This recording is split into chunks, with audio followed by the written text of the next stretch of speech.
আচ্ছা স্যার ভাই, আমাদের অনেকে জিজ্ঞাসা করে প্রোগ্রামিং শেখার জন্য কম্পিউটার ইঞ্জিনিয়ারিং কি পড়া লাগবে, এইটা একটা ফ্যাক্ট। আবার অনেকে কনফিগারেশন বা পিসি নিয়ে অনেক টেনশনে থাকে।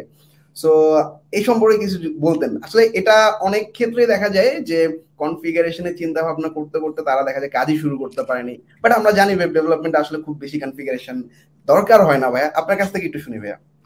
আচ্ছা, প্রথম জিনিস হচ্ছে যে মানে কম্পিউটার সায়েন্সে আমি পড়লাম, মানে জিনিসটা বুঝতে হবে যে কম্পিউটার সায়েন্সের আমি কারিকুলামের ভিতর দিকে একটা সার্টিফিকেট নিয়ে আসলাম নাকি কম্পিউটার সায়েন্সের জিনিসগুলো আমি শিখে আসলাম, দুইটার মধ্যে একটা ডিফারেন্স আছে। তো আমার ধারণা যে বাংলাদেশে যেই সকল ছেলেপেলে কম্পিউটার সায়েন্সে পড়ে বা ছেলে মেয়ে পড়ে তাদের অ্যাটলিস্ট আমার ধারণা 30-40-50% সিএসসির কারিকুলাম দিয়ে গিয়ে সার্টিফিকেটটা নিয়ে আসে, কিন্তু প্রোগ্রামিংটা শিখে আসে না।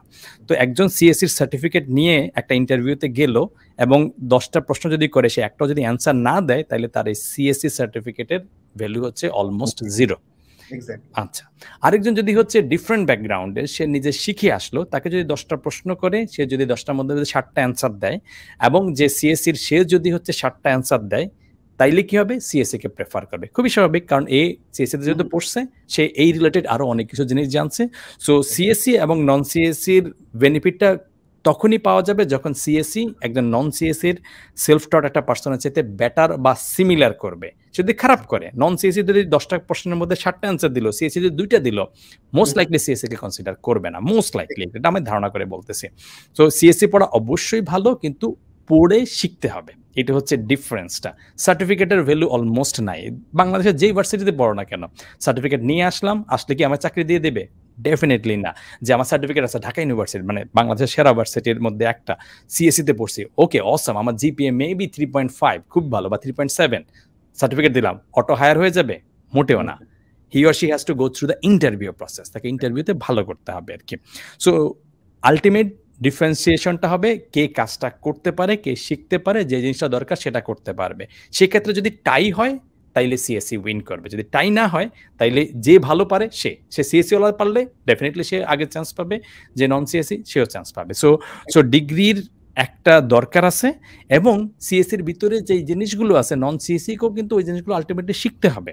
এমন না যে আমি নন সিএসসি থেকে আসছি, আমি সাপোজ XYZ সাবজেক্ট থেকে পড়লাম, ধরলাম যেটা হচ্ছে প্লাস্টিক ম্যানুফ্যাকচারিং আমি শিখলাম। এখন প্লাস্টিক ম্যানুফ্যাকচারিংটা শিখে যদি আমি প্রোগ্রামিংয়ে আসতে চাই, তাহলে কিন্তু আমি টেকনোলজিগুলো শিখবো। আমি যদি ওয়েব ডেভেলপমেন্ট শিখি সেগুলো শিখবো, এর পাশাপাশি ফান্ডামেন্টাল প্রোগ্রামিংয়ের কিছু জিনিস আছে, এগুলো আমাকে জানতে হবে লং টার্মে যদি ভালো করতে হয়। আর পিসির কনফিগারেশন হচ্ছে, পিসির কনফিগারেশনের মেইন প্রবলেম হচ্ছে আসলে পিসির কনফিগারেশন না, একটা হিউম্যান ইনার্শিয়া আছে। যে কোনো জিনিস শুরু করতে গেলে আমরা নিজেদেরকে বিভিন্ন কারণে আটকে রাখি আর কি, এটা হিউম্যান ফেনোমেনা আর কি।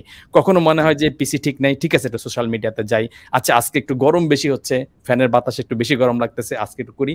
অর্থাৎ কিছু না কিছু কারণ আমরা ইউজ করি খুবই ইনোভেটিভ ভাবে, এবং এই ক্ষেত্রে আমরা অনেক অনেক বেশি ক্রিয়েটিভ, বিভিন্ন সময় বিভিন্ন ক্রিয়েটিভ কারণ বের করে আমরা আসল কাজটা করি না।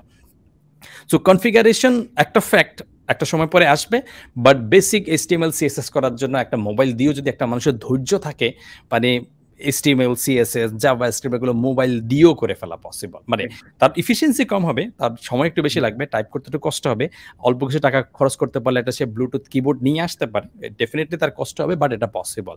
সো এরকম অনেক অনেক ফটোগ্রাফারের আমরা গল্প শুনি, সে মোবাইল ফোন দিয়ে অনেক কষ্ট করে, খুবই দুর্বল ফোন দিয়ে সে চমৎকার ছবি তুলে তুলে তুলে খুবই চমৎকার ফটোগ্রাফার হয়ে গেছে।